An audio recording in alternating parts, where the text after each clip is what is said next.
Hoover's Cooking, a 20-year-old Austin restaurant on Manor Road, was inspired by a nearly century-old legacy, and now the business is facing a tough challenge.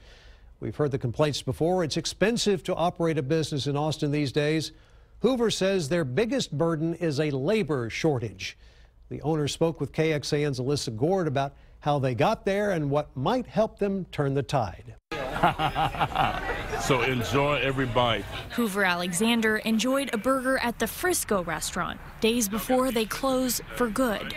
It's the last remaining restaurant in the Nighthawk chain, which started in the 1930s, and it's where Alexander got his start in food service. So these are the yardsticks that I have to think about when we're doing desserts at Hoover's. However, these crowds at Frisco, he says, are too little too late. If they had just a fraction of support day in and day out, week in and week out, they would not be closing in a few days. Alexander wants to carry on the Nighthawk legacy, but we have had increasing challenges for labor, for talent, front of the house and back of the house. It's forced them to close certain days and stop serving breakfast. The Texas Restaurant Association says that labor shortage is the #1 complaint they hear from the restaurants they work with. Compounding the problem, Austin's low unemployment rate, lack of affordable housing, and other spots trying to poach employees. I've had employees tell me about people leaving them a business card. For the time being, he says the support of the community is what they need the most. Hoover himself has just been a staple in the community for years, so of course